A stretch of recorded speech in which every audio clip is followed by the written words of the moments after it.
Good day, everybody. This is Michael. Time to Awaken. And I am here today. We're going to do a two-part series. The first one is, who are the Jews? And believe it or not, they're not who everybody thinks they are. The second one is all about the Sabbath and why what we were told is the true Sabbath by what are called the Jews isn't the Sabbath. And the Bible has always told us that. But we're going to go into the understanding of why between these two videos. Hopefully by the time we're done here, you'll understand why they're not truly the Jews and why the Sabbath is not on a Saturday or Sunday for that matter. All right. So we're going to get started here. So these people are not who we have always been told they are. Their traditions and religion are not what God ordained in the Bible, and we are going to see how it all fits together. So I'll warn you up front that this could get really long. These are some of the longest ones I've done. So bear with me. If you need to come back and watch it multiple times to get the full idea or understanding, then, please do so. But we need to understand the truth of where we are and who the players really are at this time to get a full understanding what the end times is going to be like. So where did we get the word Jew? It wasn't always used in the world. There was Judahite, okay? And that would have been okay. But where did we get the word Jew? Most people assume that it means a Judahite. In other words, those that came from the line of Israel. And that it was always been used that way. It hasn't. This is actually not the case. The term Jew was a new term coined or came into common use only at the time of around the writing of the King James Version of the Bible. A great many of them had come into Eastern Europe and Central Europe and so on. So once again, we see how false understanding creeps into our teaching from a false use of words. So let's get some history. So in 70 AD, when Rome came in and destroyed Jerusalem, and around 1 million of its inhabitants there were killed, okay? There were few left. There's only a few Israelites left, okay? And at that time, there was only Judah and Abraham. The rest either ran into Gentile nations or were hauled off. The other tribes were already scattered among the other nations for the last 700 years before. So all 12 tribes were scattered. This left no one following God's laws, or his true laws, left. So there was no Hebraism left. Well, almost no one. In the interim, the Pope took control of the church and wanted to take control of the calendars. Enter in the Khazars. Who are they? Around 500 and 600 AD, the Khazars took power in a region of southern Russia. It would have been an area that we now know as Ukraine today. Between 700 and 800 AD, the then king wanted a set religion for his people. So he asked for a representative from Christianity, Judaism, and Muslim to come into his presence. So he asked many questions of these three religious leaders or group of religious leaders that came. And he finally chose Judaism because the other two seemed to have respect for it as well. Now, keep something in mind. At this time, there were no true practicing Israelites. There was no one truly practicing Hebrewism. Again, they were scattered. So where did this group of Jews come from to teach them? So when many of the people returned from Babylon, many of the priests remained behind in Babylon.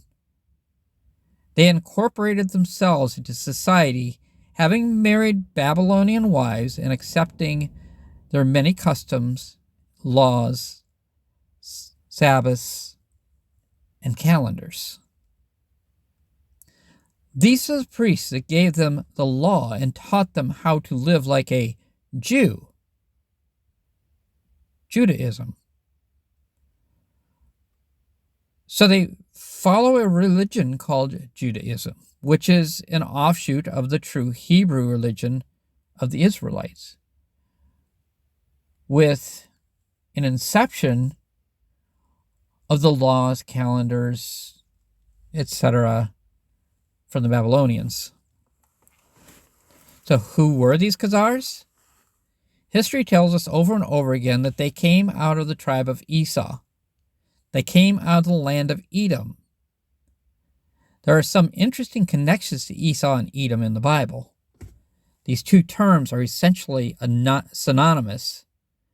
Keep in mind that in the day of Jesus, the ruling class were the Edomites, Herod himself being an Edomite. Jesus understood this and even had a short discussion about it. The rulers of the temple in this day were not Israelites, and he knew it. So let's take a look at a few scriptures that show us this information. So I'm going to kind of tidy things up here a little bit to begin with, just to show understanding. So here in Genesis 36:1, it says, "Now these are the generations of Esau, who is Edom." Okay? Just want to show scripture showing this stuff. I know people kind of get all bent out of shape when you start telling them stuff and you say, "Oh, you're not truly teaching from the Bible," etc. So I'm trying to make sure that they understand. So here we're going to go Genesis 36:9. Okay, Genesis 36:9. "And these are the generations of Esau, the father of the Edomites in Mount Seir." Okay. Now let's go back to Genesis 27.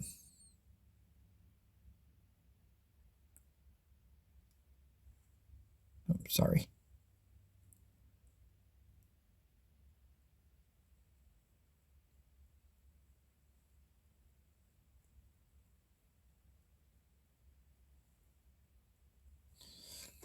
Sorry about that. I actually was on the wrong verse. I switched things out and I read it all wrong. So there it is. It is truly 36:9. I read it wrong and I brought it up wrong. So, "And these are the generations of Esau, the father of the Edomites in Mount Seir." Okay? And here it's going to name his sons and grandsons and all the people that come afterwards. Okay? All right, let's go to Genesis 27:39.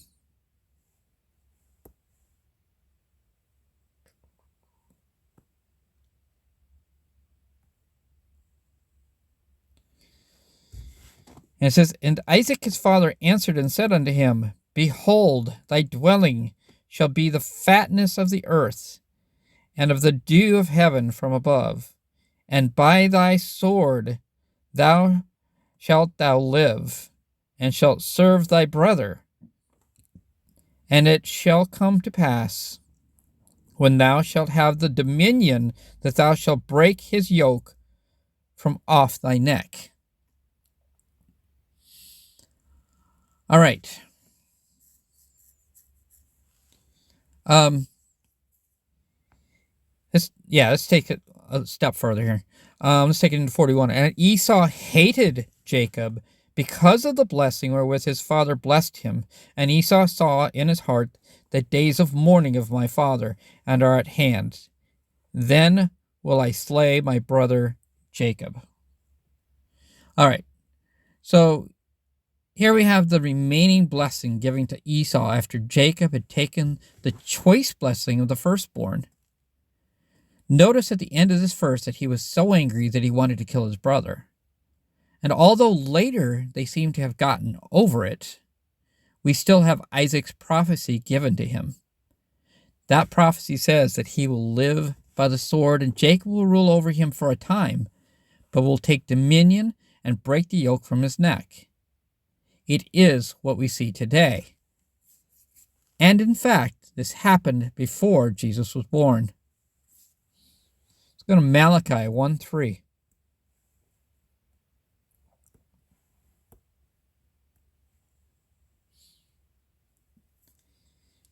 So it says, and I hated Esau. This is God speaking. And I hated Esau, and laid his mountains and his heritage waste for the dragons of the wilderness.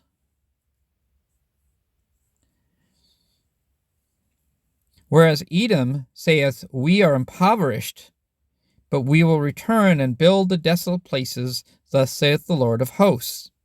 They shall build, but I will throw down, and they shall call them the border of wickedness, and the people against whom the Lord hath the indignation forever. And your eyes shall see, and ye shall say, the Lord will be magnified from the border of Israel. Okay? This is where we're at today. Okay? People don't understand where we're at.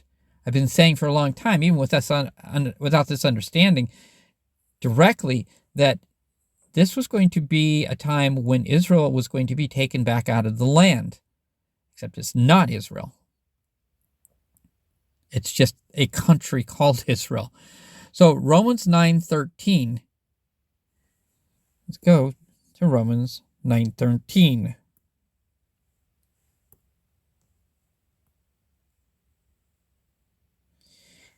As it is written, Jacob have I loved, but Esau have I hated. And then finally to Obadiah 1:9.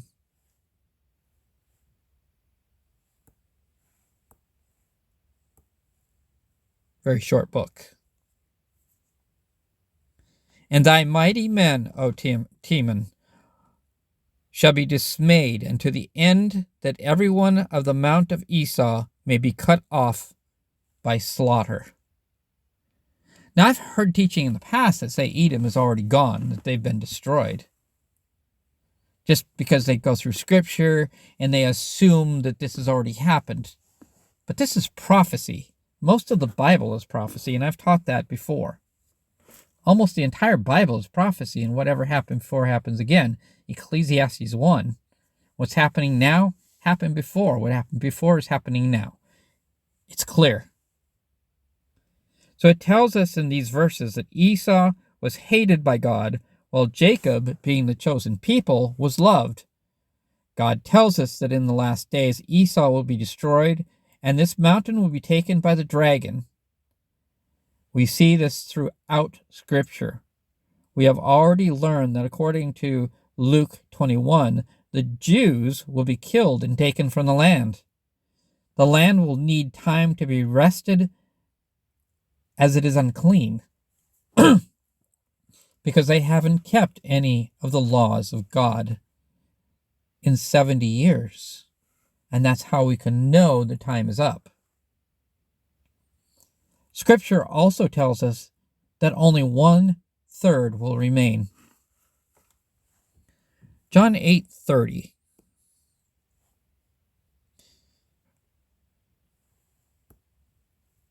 If it seems like I'm moving really quickly, I kind of am, because I know this is really, really long and I want to try to get through it in as short time possible. So I'm going to keep it moving as fast as I can, trying to make this shorter. And if you want to go back and listen to it and, stop and listen, and look it up and whatever, you can do that. Okay. John 8:30. As he spake these words, many believed on him. Then said Jesus to those Jews which believed in him, If you continue in my word, then are ye my disciples indeed, and ye shall know the truth, and the truth shall make you free. They answered him, We be of Abraham's seed, and were never in bondage to any man. How sayest thou, ye shall be made free?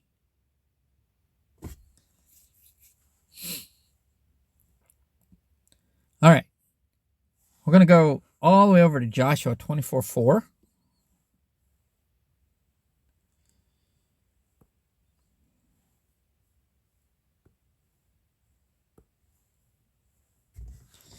And I gave unto Isaac Jacob and Esau, and I gave unto Esau Mount Seir to possess it.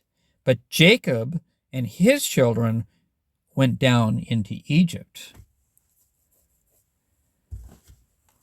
So there is so much meaning here. I hope you caught what they said here.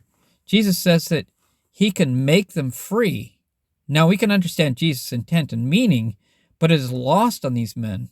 As always, they took it quite literal. But with those very words, they have given themselves away. They tell us outright that they are of Abraham. But notice they didn't speak of Jacob or Israel. They tell us also that they have never been in bondage.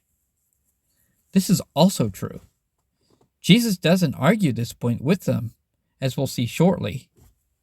When we look at the next verse, you will see that it says Esau was given Mount Seir while Jacob was in bondage and sent to Israel. So these rulers of the temple weren't even true Israelites.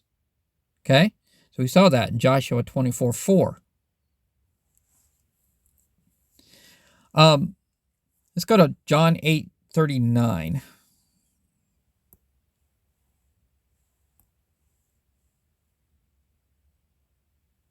Going to come back to John.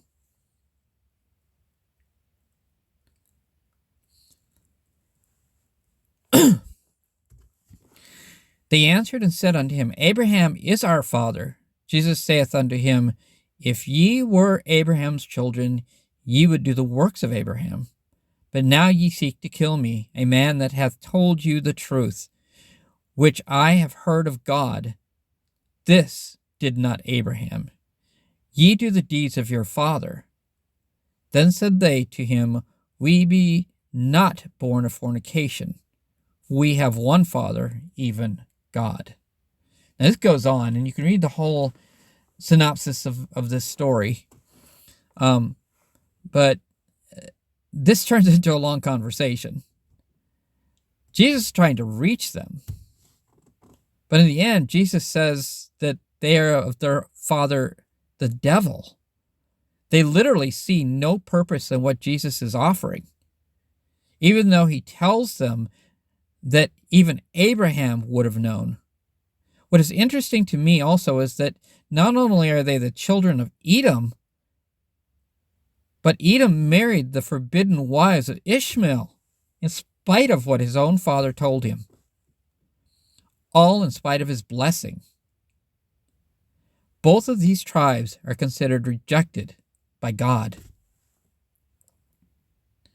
So the Khazars became known as the Jews during the Dark Ages, not because they were Israelites by race or even because they worshipped Yahweh, God, Yahuwah.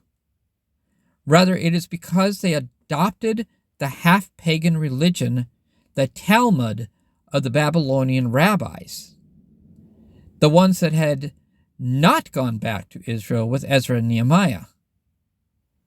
The word Jew was fairly new to the vernacular in 1611 when the King James Version was translated and was inserted where the word Judahite or Judean was written in the original manuscripts. I challenge anyone to use Strong's Concordance and look at the underlying Hebrew and Greek words every time where the word Jew is used in the King James Version. So the Jews are not true Israelites. In fact, they wanted to call their country Judea when they came back into the land in 1948. But the powers that be insisted on the name of Israel. Even though they are not true Israelites, everyone assumes to accept their words and teachings as the true Hebrew religion. It is not, and explains a lot on why most of what we are told today contradicts what the Bible really says. If you dig enough, you find the truth. So let's see if we can find some truth of all of this in history. Do they know this to be true? Yes.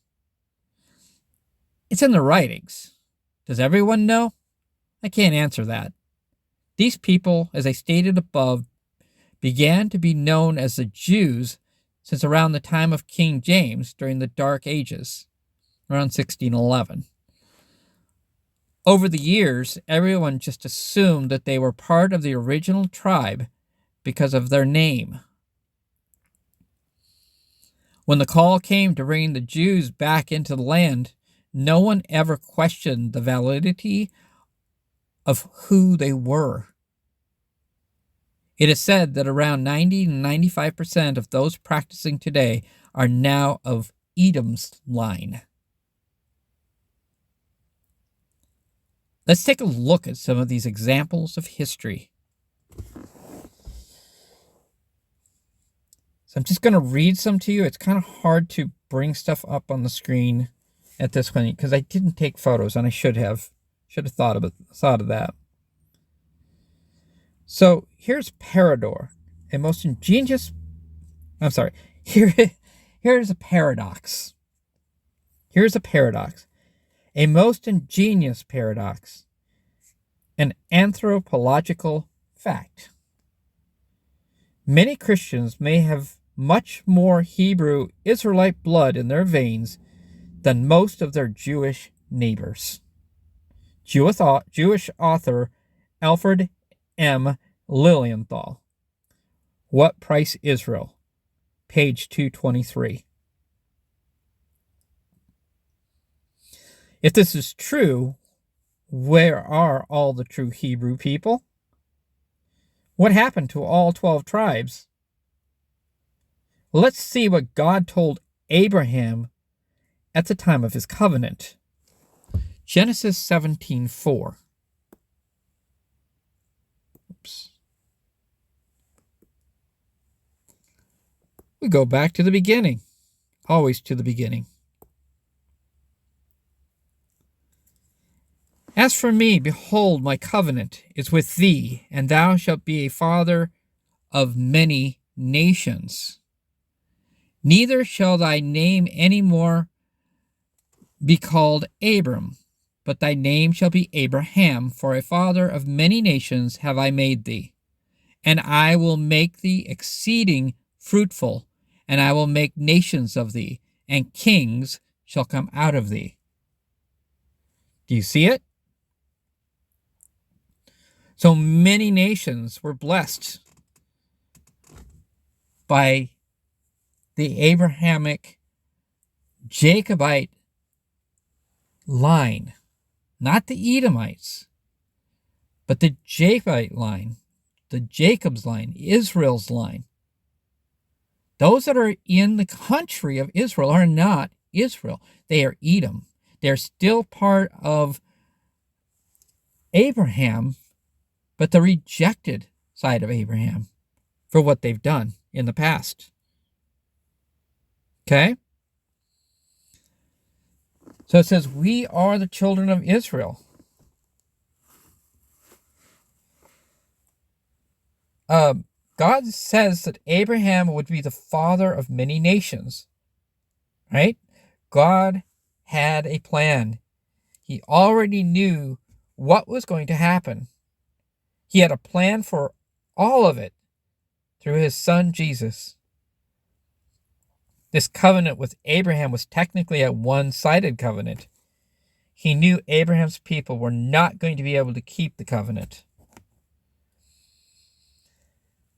When it came down for the sacrifice with Abraham, he put Abraham to sleep, and he did the sacrifice alone. The covenant was done one-sided. It means that God must still keep his promise to his people. They will still get the land, but the people are now coming out of the many nations. Many people will bring up the replacement theory or theology, and this isn't the case. His chosen people will still inherit the promised land because they are they're truly part of all the nations. Nations equal Gentiles. We will be grafted back to the olive tree because we have the blood of the original Hebrew people running through us. So technically, the replacement theory doesn't hold. At least not under the premise that most people think. Because most people think that the Jews that are in the land are actually Jacob, and all of those Jews failed God and they're lost forever. But these are not true Jews as we always thought them to be. You got to keep the understanding here. So I'm going to read you another one. No one can deny that the Jews are a most unique and unusual people. That uniqueness exists because of their Edomite heritage. You cannot be English Jews. We are a race, and only as a race can we perpetuate. Our mentality is of Edomitish character and differs from that of an Englishman. Enough subterfuges. Let us assert openly that we are international Jews. This was written as a manifesto of the World Jewish Federation on January 1st, 1935, through their spokesman, Gerald Salmon. And another one. From the above, we can clearly see that the Jews fully understand their Edomite heritage, as the third edition of the Jewish Encyclopedia for 1925 records. Khazars, a people of Turkish origin whose life and history are interwoven with the very beginnings of the history of the Jews of Russia. The kingdom of the Khazars was firmly established in most of South Russia long before the foundation of the Russian monarchy by the Varangians, 855.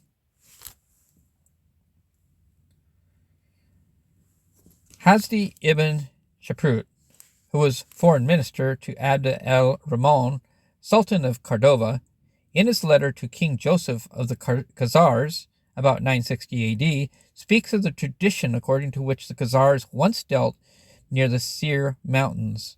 The Seir Mountains are known other than the original land of Esau and Edom. Thus dwelt Esau in Mount Seir. Esau is Edom. We've read that, Genesis 36:8. Seir was a mountain range south of the Dead Sea and was also known as the land of Edom, Genesis 36:21. Again, we read this. The Seir Mountains were the home of the Edomites for nearly a millennium, and the Edomites arrived in Edom or Seir at the end of the 14th and beginning of the 13th century BC. Encyclopedia Judica, Volume 6, page 373. Thus we have it from Jewish sources that the Khazars originally dwelt near the Seir Mountains, so are racially of Edomite stock, not Israelite. But how and when did Edomites get to Khazaria? There is evidence that in the 6th century BC, some of the Edomites fled their homeland of Seir and migrated north. After the fall of Jerusalem in 586 BC, the Edomites began to press northward. Ezekiel 36:5. The New Westminster Dictionary of the Bible, edition by Henry S. Geman, The Westminster Press, Philadelphia, 1970, page 418, and the Jewish Encyclopedia, volume 4, 1905, page 3. Edom is modern Jewry. The Jewish Encyclopedia, 1925 edition, volume 5, page 41. Another one. Today, the Khazars are known as Jews, not because of any racial question, but because of their religion. Jewish historian Arthur Kessler, The 13th Tribe, New York Random House, Incorporated, 1976. Kessler also states that the Jews were mint masters, administrators of the royal revenue, tax collectors, and money lenders. Example, bankers. Foreign trade and levying of customers' duties had been the Khazars' principal source of income. Ibid. The Jews own all major banks, all major print media, newspapers and news magazines, nearly all of Hollywood, and nearly all major TV stations. Everywhere the Jews went, they entered into a growing economic nation and left it in tatters, looting the wealth with their usury. The Jews have been hated, despised, persecuted, and run off throughout their history, not because they crucified Jesus, his own people did that, but because of their usury. What the Jews had not already stolen from the common man by usury, the papacy took by force. Kessler also wrote that during the Middle Ages, they lost the name Khazar and became known as Jews. The 13th Tribe, New York Random House, 1976, pages 152 through 161. The Jewish Encyclopedia, Khazars, a non-Shemitic Asiatic Mongolian tribal nation who emigrated into Eastern Europe about the 1st century, who were converted to an entire nation to Judaism in the 7th century by the expanding Russian nation, which absorbed the entire Khazar population, and who account for the presence in Eastern Europe of the great members of Yiddish-speaking Jews in Russia, Poland, Lithuania, Galicia, Bessarabia, Romania, and more. The Jewish Encyclopedia. Khazars, I doubled. The American People's Encyclopedia for 1954 at 15-292 records the following in reference to the Khazars. In the year 740 AD, the Khazars were officially converted to Judaism. A century later, they were crushed by the incoming Slavic-speaking people and were scattered over Central Europe, where they were known as Jews. The American People's Encyclopedia for 1954 at 15-292 records the following reference to the Khazars. In the year 740 AD. Actually, it's kind of the same with added information. A century later, they were crushed by the incoming Slavic people, or known as Jews. It is from this grouping that most German, Polish, Hungarian Jews are descended, and they likewise make up a considerable part of that population now found in America. Terrible judgment against Edom are made in the prophecies of the Old Testament. Check out Isaiah 34, Isaiah 63, Jeremiah 49, and the entire book of Obadiah, for example. Parts of Isaiah 63, 1-6 says, Who is this coming from Edom? In garments stained with crimson. It is I, the Lord, who speaks in righteousness and am mighty to save. Why are your garments red, as if you had trodden the winepress? I have trodden the winepress alone, and of the people there was none to help me. In my anger I trod them down, trampled them in my wrath. Their blood splattered my garments, and all my clothes are stained. For the day of vengeance is in my heart, and the year of my redeemed has come. And I will tread down peoples in my anger, and make them drunk in my fury, and I will pour their blood upon the earth. Yahweh hated Esau and Edom, against whom he has indignation forever. Malachi 1, 2-4. If Yahweh will destroy Edom when he returns, then Edom is present day. As you can see, even though there are varying ideas, the general premise is that modern Jews are not Jacob, Israel's descendants. The Khazars are at least part Shemitic, related to Abraham through Esau and Edom. Understand that those two are the same. Shemite means Shemite, or Semite means Shemite, one descended from Shem. What about the rest of the Jews? There are hundreds of books, mainly Jewish encyclopedias and histories, available for study, which prove that 90 to 95% of the Jews of the world today are what they call themselves Ashkenazi, or Japheth's son. 5 to 10% Sephardic, but few people bother to read them. The following are just a few. Academic American Encyclopedia, 1985. Ashkenazim. The Ashkenazim are one of the two major divisions of the Jews, the other being the Sephardim. Yahweh hated Edom, against whom he has indignation forever. Should I say more?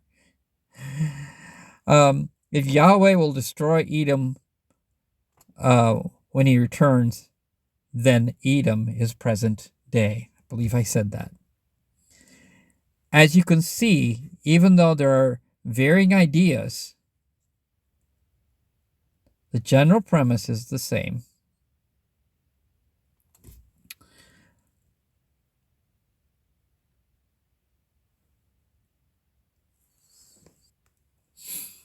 All right, we're almost done here.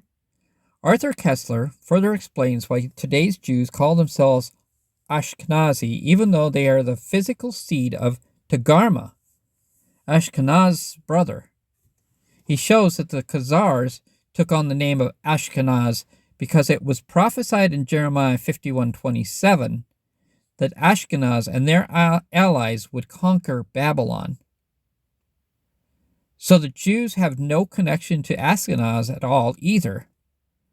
Another name assumed, another lie being forced upon the unsuspecting public. Arthur Koestler further explains why today's Jews call themselves Ashkenazi. So I have nothing against these people, but the truth must be understood in order to keep the Bible clear.